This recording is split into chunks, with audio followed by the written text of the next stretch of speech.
Hello dear students, my self doctor Ajay Singh और आज मैं आप लोगों के साथ पॉपुलेशन इकोलॉजी का एक बहुत इंपॉर्टेंट टॉपिक डिस्कस करने जा रहा हूँ। जैसा कि आप लोग जानते हो, पॉपुलेशन इकोलॉजी ना सिर्फ ग्रेजुएशन और पोस्ट ग्रेजुएशन स्टूडेंट्स के लिए बहुत इंपॉर्टेंट टॉपिक है, बल्कि जो स्टूडेंट्स कॉम्पिटिटिव एग्जाम्स की प्रिपरेशन कर रहे हैं जैसे कि CSIR, गेट, ऐसे एग्जाम्स के लिए भी पॉपुलेशन इकोलॉजी एक बहुत ही इंपॉर्टेंट टॉपिक हो जाता है। पॉपुलेशन इकोलॉजी में जो सबसे पहला टॉपिक है that is the characteristic of population, और आज मैं आप लोगों से पॉपुलेशन के क्या कैरेक्टरिस्टिक फीचर्स हैं उन्हीं को डिस्कस करने जा रहा हूं। अगर हम पॉपुलेशन के कैरेक्टरिस्टिक पे जाएं तो सबसे पहला पॉपुलेशन का जो हमें कैरेक्टरिस्टिक मिलता है दैट इज डेंसिटी। जैसा कि हम सभी को पता है, density is number of individuals per unit area at a given time. ये डेंसिटी की डेफिनेशन हम सभी जानते हैं, लेकिन यहाँ आप लोगों को इकोलॉजी के रिस्पेक्ट में क्रूड डेंसिटी और स्पेसिफिक डेंसिटी में डिफरेंस समझना जरूरी है। देखिए, जब हम किसी टोटल एरिया में रहने वाले इंडिविजुअल को काउंट करते हैं तब वो हमारी क्रूड डेंसिटी कहलाती है। जैसे कि फॉर एग्जांपल, अगर 1000 इंडिविजुअल 10 स्क्वायर किलोमीटर में रह रहे हैं तो जो एरिया, जो डेंसिटी जो नंबर निकल के आएगा, मान लीजिए दिस नंबर इज 100, तो जो क्रूड डेंसिटी होगी वो अराउंड 100 होगी। बट जब हम स्पेसिफिक डेंसिटी की बात करते हैं तो स्पेसिफिक डेंसिटी में हमें सिर्फ और सिर्फ उस एरिया को काउंट करना होता है जहां पे वो ऑर्गेनिज्म हैबिटेट कर सकते हैं। फॉर एग्जाम्पल, अगर हम इंडिया एक कंट्री की बात करें तो इंडिया की जो डेंसिटी काउंट होती है वो ये देख के कि इंडिया का टोटल एरिया क्या है। लेकिन अगर हम लोग देखें तो इंडिया के बहुत से ऐसे एरिया हैं जहां पे ह्यूमन बींग्स नहीं रहते हैं। फॉर एग्जांपल, थार रेगिस्तान है, लद्दाख के बहुत से एरिया हैं, बहुत से ऐसी नदियां हैं, जंगल हैं जहां पे ऑर्गेनिजम्स नहीं, या जब हम ह्यूमन पॉपुलेशन की बात करते हैं तो वहां पे ह्यूमन पॉपुलेशन नहीं रहती है। कहने का मतलब है, अगर हम जब स्पेसिफिक डेंसिटी की बात करते हैं तो हम ऐसे एरिया जहां पे इंडिविजुअल्स या ह्यूमन बींग्स नहीं रह रहे हैं उस एरिया को हम निकाल देते हैं। हम सिर्फ उस स्पेसिफिक एरिया की बात करते हैं जहां पे ह्यूमन बींग रह सकते हैं। इसीलिए आपको हमेशा याद रखना है, जो स्पेसिफिक डेंसिटी की वैल्यू होती है वो क्रूड डेंसिटी से ज्यादा होती है, क्योंकि ऑब्वियस सी बात है नंबर ऑफ इंडिविजुअल्स तो सेम रहेंगे। और मान लीजिए टोटल एरिया था 10 स्क्वायर किलोमीटर, अब जहां पे वो हैबिटेट कर सकते हैं वो एरिया कम होके हो गया 5 स्क्वायर किलोमीटर। तो ऑब्वियस सी बात है स्पेसिफिक डेंसिटी की जो वैल्यू होगी वो क्रूड डेंसिटी से हमेशा ज्यादा रहेगी। जब हम नेक्स्ट कैरेक्टरिस्टिक फीचर की तरफ पॉपुलेशन के आगे बढ़ते हैं तो हमें मिलता है नेटेलिटी, जिसे कॉमनली हम बर्थ रेट कहते हैं। किसी भी एक एरिया में कितने इंडिविजुअल्स की बर्थ हो रही है उसी को हम नेटेलिटी कहते हैं। और नेटेलिटी को भी यहाँ पे आप देख सकते हैं दो पार्ट में डिवाइड किया गया है। फर्स्ट इज मैक्सिमम और absolute natality and the second one is ecological और रियलाइज्ड नेटेलिटी। अब इन दोनों में डिफरेंस क्या है ये भी मैं आपको बता दूं।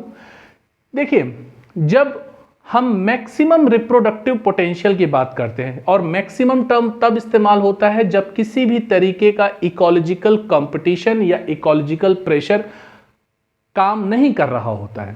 जैसे कि अगर हम किसी, और देखिए मैक्सिमम रिप्रोडक्टिव पोटेंशियल जो मैंने टर्म यूज किया है, इसके लिए इकोलॉजी में एक और टर्म है, इसको कहा जाता है फिकंडिटी। यानी नेटेलिटी में जो ये मैक्सिमम नेटेलिटी या एब्सोल्यूट नेटेलिटी की हम बात कर रहे हैं दैट इज आल्सो फिकंडिटी, जिसमें हम कहते हैं maximum reproductive potential of any female. यानी वो अपने लाइफ टाइम में कितने मैक्सिमम ऑफस्प्रिंग प्रोड्यूस कर सकती है।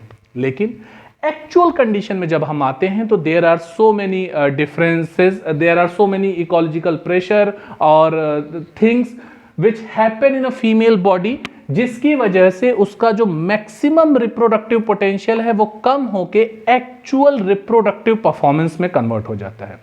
आपको ये दो टर्म ध्यान में रखना है। जब हम मैक्सिमम रिप्रोडक्टिव पोटेंशियल की बात करते हैं तो वो फिकंडिटी हो जाता है, और जब हम एक्चुअल रिप्रोडक्टिव परफॉर्मेंस की बात करते हैं तो it is known as fertility. इसीलिए नेटिलिटी में कोई भी इकोलॉजिकल प्रेशर की बात नहीं होगी, इसीलिए इसको मैक्सिमम या एब्सोल्यूट नेटिलिटी या फिकेंडिटी के नाम से जाना जाएगा। और जब हम एक्चुअल कंडीशन की बात करेंगे, यानी actual performance of any actual reproductive performance of any female, तो हम उसे कहेंगे फर्टिलिटी और इकोलॉजिकल और रियलाइज्ड नेटेलिटी। ठीक इसी तरीके से मॉर्टेलिटी को भी हम दो पार्ट में डिवाइड कर सकते हैं। एक टाइम मॉर्टेलिटी, देखिए मॉर्टेलिटी यानी डेथ रेट, यानी किसी भी पॉपुलेशन में डेथ का नंबर। तो देखिए, एक तो डेथ किसी भी इंडिविजुअल की तब हो सकती है जब, जिसे हम नेचुरल डेथ कहते हैं, यानी एक इंडिविजुअल अपनी लाइफ स्पैन कंप्लीट करेगा, अपनी एज कंप्लीट करेगा और उसके बाद उसकी नेचुरल डेथ होगी। अगर किसी एरिया में, किसी जगह पे ऐसी सिर्फ नेचुरल डेथ हो रही है, तो वो नेचुरल डेथ ऑब्वियस सी बात है मिनिमम होगी, और ऐसी मॉर्टेलिटी को हम मिनिमम मॉर्टेलिटी कहते हैं। फिर से मैं यहाँ रिपीट कर रहा हूँ, यहाँ कोई भी एक्चुअल कंडीशंस जिसमें हम लोग रह रहे हैं, जैसा कि आप सभी को पता है, हम जहाँ जिस एरिया में रह रहे हैं या जिस इवन अर्थ पे रह रहे हैं, यहाँ सिर्फ नेचुरल डेथ नहीं होती है, there are so many other reasons जिनकी वजह से डेथ होती है। अभी हम लोग खुद, अब हम लोगों ने फेस किया है कोविड की सिचुएशन, जहाँ पे हम लोगों ने कितने भी ह्यूमंस की डेथ देखी। तो जब हम एक्चुअल कंडीशन की बात करते हैं डेथ की, तो वो हो जाती है इकोलॉजिकल मॉर्टेलिटी। आपको याद रखना है, मिनिमम मॉर्टेलिटी से ज्यादा नंबर होता है इकोलॉजिकल मॉर्टेलिटी का, लेकिन नेटेलिटी के केस में ये जस्ट उल्टा होता है, क्योंकि नेटेलिटी में अगर इकोलॉजिकल प्रेशर नहीं इन्वॉल्व है तो वो मैक्सिमम होगी, और अगर इकोलॉजिकल प्रेशर इन्वॉल्व है तो वो कम होगी। मॉर्टेलिटी के केस में अगर इकोलॉजिकल प्रेशर कोई भी इन्वॉल्व नहीं है तो ऑब्वियस सी बात है मॉर्टेलिटी कम होगी, क्योंकि हर इंडिविजुअल अपनी लाइफ स्पैन कंप्लीट करेगा और लेटर एज में ही उसकी डेथ होगी। लेकिन चूंकि हमें ecological competition, ecological pressure involve होता है, इस वजह से मॉर्टेलिटी का रेट हाई होता है।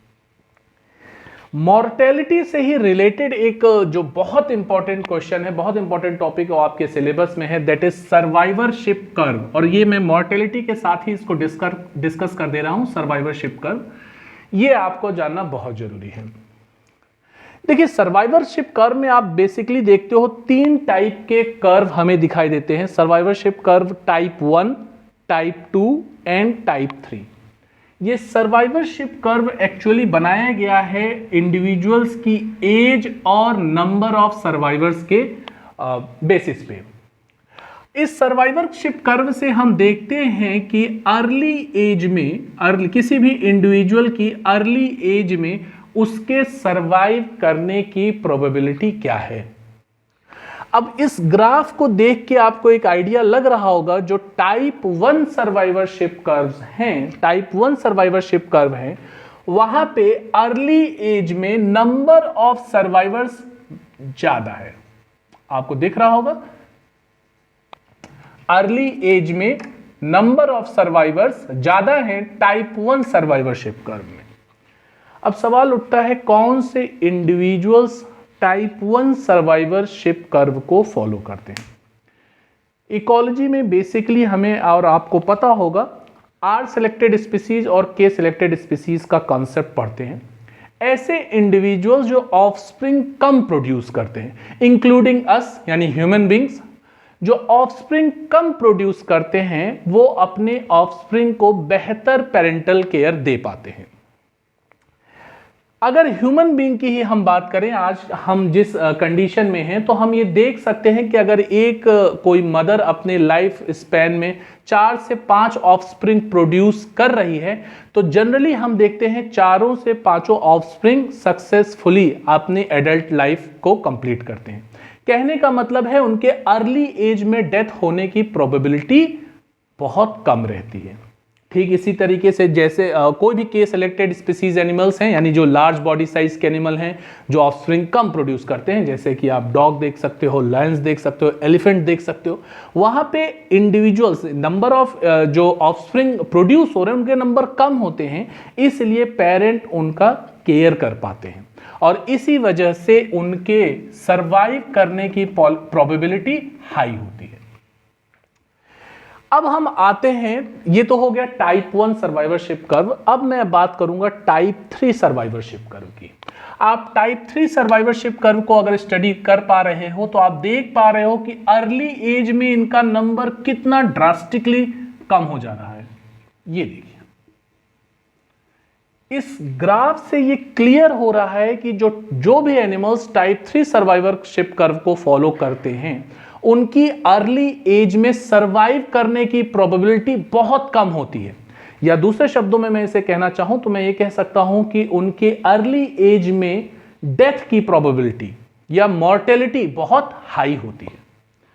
अब सवाल उठता है ऐसे कौन से एनिमल्स हैं, तो आपने देखा होगा आर सेलेक्टेड स्पीसीज में ऐसे एनिमल्स, ऐसे इंडिविजुअल, देखिए बहुत से ऐसे हो सकते हैं, कुछ के सिलेक्टेड एनिमल्स के भी मेंबर इसमें हो सकते हैं जो ह्यूज नंबर में ऑफस्प्रिंग प्रोड्यूस करते हैं, खासकर एग लेइंग एनिमल्स। आप इंसेक्ट्स में देखते हो ऐसे, या इवन कुछ फिशेज में देखते हो जहां पे ह्यूज नंबर में लार्वा प्रोड्यूस हो रहा है, एग प्रोड्यूस हो रहा है वाटर बॉडी के अंदर। तो जब ह्यूज नंबर में एग्स प्रोड्यूस होते हैं तो ये इसकी प्रोबेबिलिटी होती है कि जो प्रेडेटर है उन एग को किल कर दे, या एग पे प्रॉपर न्यूट्रिशन ना मिल पाने की वजह से जो ऑफस्प्रिंग है वो एग के अंदर ही उनकी डेथ हो जाए, या एग से बाहर निकलते ही उनकी डेथ हो जाए। कहने का मतलब है अगर वो ह्यूज नंबर में ऑफस्प्रिंग प्रोड्यूस करते हैं तो उनकी बहुत ज्यादा ऑफस्प्रिंग की डेथ भी हो जाती है इन द अर्ली एज। तो इसलिए टाइप 3 सर्वाइवरशिप कर्व को वो एनिमल्स फॉलो करते हैं। आई होप आपको टाइप 1 और टाइप 3 सर्वाइवरशिप कर्व में डिफरेंस समझ में आ गया होगा। अब हम लोग आते हैं टाइप 2 सर्वाइवरशिप कर्व पे, और टाइप 2 सर्वाइवरशिप कर्व जनरली हम ये देख रहे हैं, यहां पे हम ये नहीं कह सकते हैं कि इन इंडिविजुअल्स की या इन एनिमल्स की डेथ की प्रोबेबिलिटी अर्ली एज में कम है, लेट एज में कम है, या किसी भी एज में कम या ज्यादा है। देखिए लेट एज पे आने के बाद तो हर इंडिविजुअल की डेथ होनी है, इसीलिए ग्राफ हर लेट एज में जाने के बाद ये डाउन हो जा रहा है, क्योंकि हर इंडिविजुअल, कोई भी इंडिविजुअल होगा तो अपनी लेट एज पे जाके उसकी डेथ होनी है।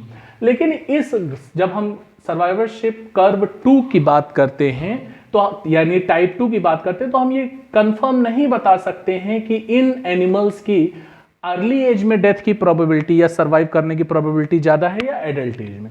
अब सवाल उठता है कि ऐसे कौन से एनिमल्स हैं। जनरली ऐसा सर्वाइवरशिप कर्व हमें जो टाइप 2 कर्व है ये हमें बर्ड्स में देखने को मिलता है। साथ ही साथ अगर मैं ह्यूमन पॉपुलेशन की बात करूं तो जो स्लम एरियाज होते हैं या ऐसी कंट्रीज या ऐसे प्लेसेस जहां न्यूट्रिशनल वैल्यू बहुत कम है डाइट में, एग्जाम्पल के तौर पे अफ्रीका की ऐसी बहुत सी कंट्रीज हैं जो हंगर इंडेक्स में बहुत नीचे रहते हैं, यानी बच्चे पैदा तो हो रहे हैं लेकिन उनको जो न्यूट्रिशन मिलना चाहिए अर्ली एज में वो न्यूट्रिशन नहीं मिल पाता है। इसलिए ऐसे इंडिविजुअल्स की डेथ की प्रोबेबिलिटी हर एज में बनी रहती है। यहां पे मैं आपको समझाना चाहता हूं, जैसे कि हमारे केस में जिस सिचुएशन में हम और आप हैं, हमारे यहां पे एडल्ट स्टेज में डेथ की प्रोबेबिलिटी बहुत कम रहती है, क्योंकि हम लोगों ने जो बचपन से न्यूट्रिशन लिया है वो एडल्ट तक, अनलेस अनटिल कोई एक्सटर्नल चीजें ना आए, तो हम देखते हैं कि एडल्ट में डेथ की प्रोबेबिलिटी बहुत कम रहती है ह्यूमन पॉपुलेशन में। लेकिन जब हम किसी स्लम एरिया या ऐसी किसी पुअर कंट्री में जाते हैं जहां पे न्यूट्रिशनल वैल्यू बहुत पुअर है, तो वहां के जो इंडिविजुअल्स होते हैं उनकी डेथ की प्रोबेबिलिटी हर एज में रहती है। हम ये नहीं कह सकते हैं कि अब ये बच्चा एडल्ट हो गया है, इस एज का हो गया है, तो अब इसके डेथ की प्रोबेबिलिटी बहुत कम हो गई। क्यों? क्योंकि उसको जो न्यूट्रिशन की कमी है वो कंटिन्यू बनी हुई है, तो हर एज में डेथ की प्रोबेबिलिटी हमें एक समान देखने को मिलती है। तो इसीलिए टाइप 2 सर्वाइवरशिप कर्व में आप देख रहे हो ये कंटिन्यू एज के साथ बढ़ता जा रहा है और नंबर ऑफ सर्वाइवर्स कम होते जा रहे हैं। इसलिए टाइप 2 सर्वाइवरशिप कर्व में हम बर्ड्स की पॉपुलेशन को स्टडी कर सकते हैं, और खासकर ह्यूमन पॉपुलेशन का अगर हम बात करें तो स्लम एरिया की पॉपुलेशन या ऐसी कंट्रीज या ऐसे प्लेसेस की पॉपुलेशन जहां हंगर इंडेक्स में जो बहुत पीछे हैं, जहां न्यूट्रिशनल वैल्यू बहुत पुअर है, ऐसी पॉपुलेशन को हम टाइप 2 सर्वाइवरशिप कर्व में रख सकते हैं। नेक्स्ट मैं आपकी तरफ जाना चाहता हूं डिस्पर्सन, यानी पॉपुलेशन का जो डिस्पर्सन है किसी एरिया में वो कैसे होता है। तो अब आप देख सकते हो पॉपुलेशन का डिस्पर्सन 3 टाइप का हो सकता है, रेगुलर, रैंडम एंड क्लम्प्ड। आपको तीनों डिस्पर्सन यानी किसी एक एरिया में या हैबिटेट में जो पॉपुलेशन इंडिविजुअल्स है वो किस तरीके से डिस्पर्स रहते हैं। तो देखिए रेगुलर डिस्पर्सन में आप देख रहे हो हर इंडिविजुअल से दूसरे इंडिविजुअल की जो डिस्टेंस है वो एक बराबर है। नेचर में हम जनरली इस टाइप का डिस्पर्सन नहीं देखते हैं। ऐसा कहाँ हमें देखने को मिलता है कि किसी एक एरिया में एक इंडिविजुअल से दूसरे इंडिविजुअल या एक प्लांट से दूसरे प्लांट की डिस्टेंस एकदम एक बराबर है। इस टाइप के डिस्पर्सन को हम रेगुलर डिस्पर्सन कहते हैं और ये जनरली हमें एग्रीकल्चर में यानी मैन मेड, अगर कोई गार्डन बना रहा है, जब हम सब्जियां उगाते हैं या फ्लावरिंग करते हैं, तब हम ये मेंटेन कर सकते हैं कि एक प्लांट जो हम ग्रो कर रहे हैं दूसरे प्लांट की डिस्टेंस उससे एक बराबर रखें, तब तो हमें ये रेगुलर डिस्पर्सन देखने को मिल सकता है। नहीं तो नेचर में आपको रेगुलर डिस्पर्सन देखने को नहीं मिलता है। अब मैं आपको बात करना चाहता हूं रैंडम डिस्पर्सन की। रैंडम डिस्पर्सन का मतलब होता है कि किसी भी एरिया में कोई भी इंडिविजुअल कहीं पे भी रह सकता है। आप देख सकते हो रैंडमली प्लेस है, कोई जो इंडिविजुअल्स जो हैं वो किसी एरिया में, ये जो स्क्वायर मैंने एरिया दिखाया है और जो सर्कल है डॉट्स हैं वो ऑर्गेनिजम्स हैं। आप देख सकते हो रैंडमली प्लेस्ड हैं, वो कहीं पे भी प्लेस्ड हैं। अगेन नेचर में हमें रैंडम डिस्पर्सन देखने को नहीं मिलता है। क्यों? क्योंकि अभी मैंने डिस्कस किया, जब डेंसिटी डिस्कस कर रहा था, कि देयर आर ऐसे बहुत से एरिया हैं जहां पे हम नहीं रह सकते हैं, जहां प्लांट नहीं ग्रो कर सकते हैं। देयर आर सर्टेन एरियाज जहां पे इंडिविजुअल्स रह सकते हैं, ह्यूमन बींग्स रह सकते हैं या प्लांट्स ग्रो कर सकते हैं।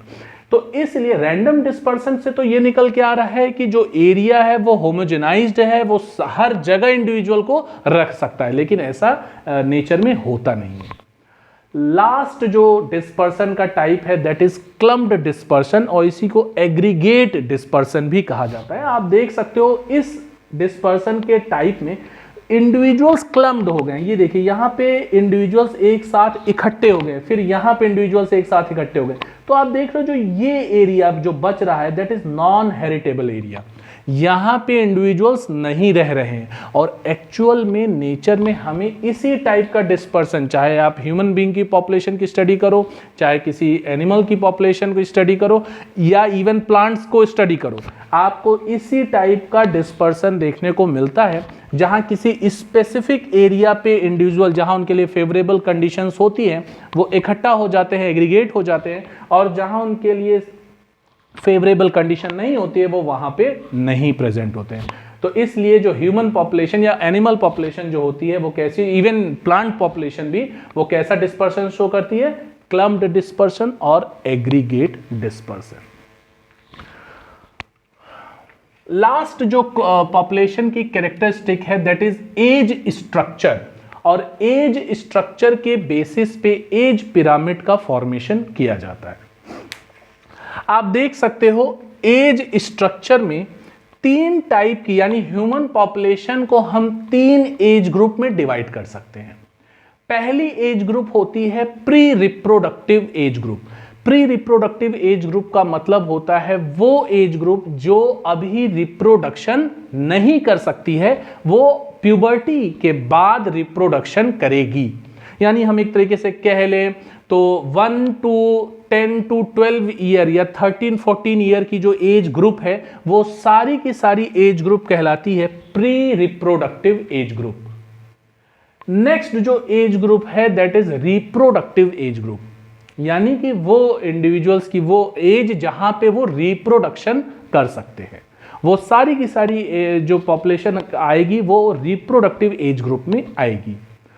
और लास्ट जो एज ग्रुप है that is post reproductive age group. Post reproductive age group का मतलब अब आपको समझ में आ गया होगा, ऐसे इंडिविजुअल्स जो रिप्रोडक्टिव फेज कंप्लीट कर चुके हैं, एक तरीके से एज्ड पर्सन, सीनियर सिटीजन, जो अब रिप्रोडक्शन नहीं कर सकते। तो यानी पूरी ह्यूमन पॉपुलेशन को अगर हम तीन एज ग्रुप में डिवाइड करना चाहें तो हम इन तीन एज ग्रुप में प्री रिप्रोडक्टिव, रिप्रोडक्टिव और पोस्ट रिप्रोडक्टिव एज ग्रुप में डिवाइड कर सकते हैं।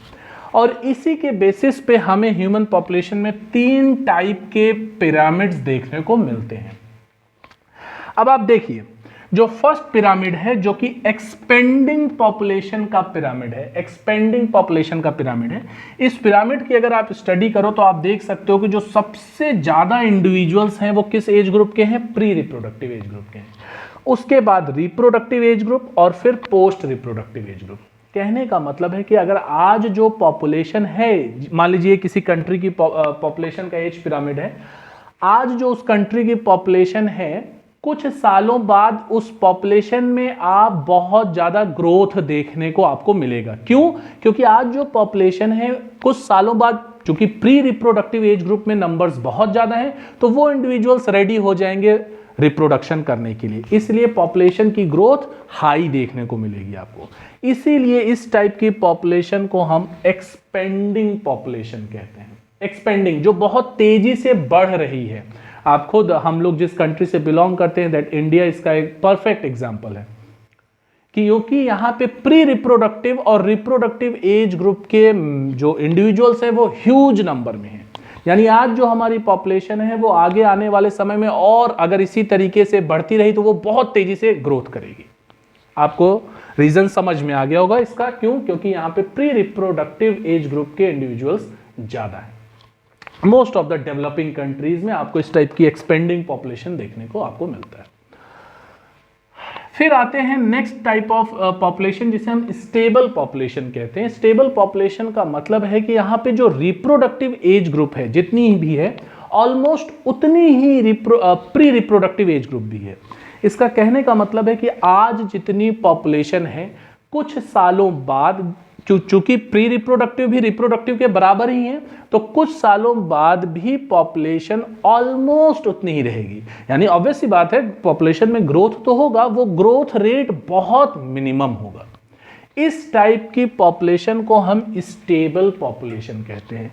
आप देख सकते हो कि रिप्रोडक्टिव एज ग्रुप में जितने मेंबर्स हैं, उतने ही members pre reproductive age group में हैं। और आप इस टाइप की पॉपुलेशन हमें जनरली, जो डेवलप्ड कंट्रीज हैं, इवन यूएसए की पॉपुलेशन इस टाइप की पॉपुलेशन का एक एग्जांपल है, स्टेबल पॉपुलेशन का, यूनाइटेड स्टेट ऑफ अमेरिका। और लास्ट में हम बात करने जा रहे हैं डिमिनिशिंग पॉपुलेशन की। यहाँ पे कहानी थोड़ी सी अलग है। क्यों? क्योंकि यहाँ पे प्री रिप्रोडक्टिव एज ग्रुप के जो इंडिविजुअल्स हैं वो नंबर में कम है। आप देख सकते हो रिप्रोडक्टिव और पोस्ट रिप्रोडक्टिव एज ग्रुप के जो इंडिविजुअल्स हैं उनसे भी कम नंबर है प्री रिप्रोडक्टिव एज ग्रुप का। ऐसी पॉपुलेशन में पॉपुलेशन आने वाले समय में कम होने लगेगी। क्यों? क्योंकि आज जितने इंडिविजुअल्स रिप्रोडक्शन कर रहे हैं, आने वाले समय में चूंकि प्री रिप्रोडक्टिव्स का नंबर कम है, बहुत कम नंबर के इंडिविजुअल्स होंगे जो रिप्रोडक्शन कर सकें। तो ऐसी पॉपुलेशन टाइम के साथ कम होती रहती है, इसीलिए इसको नाम दे दिया गया है diminishing population. There are some countries like Japan और आई थिंक नॉर्वे, जहां पे हमें इस टाइप की पॉपुलेशन देखने को मिलती है, जो टाइम के साथ जहां पॉपुलेशन में कमी देखने को मिल रहा है। इसके अलावा अगर हम देखें तो पॉपुलेशन कैरेक्टरिस्टिक में एक डिस्पर्सल, पॉपुलेशन का डिस्पर्सल आता है, जहां पे हम पॉपुलेशन के माइग्रेशन की बात करते हैं। माइग्रेशन में हम एमिग्रेशन, यानी कि किसी जगह से इंडिविजुअल्स का जाना, और इमिग्रेशन, बाहर से इंडिविजुअल का आना, इन दोनों को स्टडी करते हैं।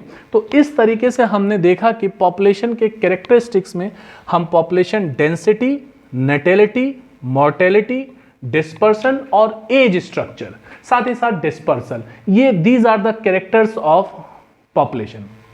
आई होप ये वीडियो आप लोगों को समझ में आया होगा।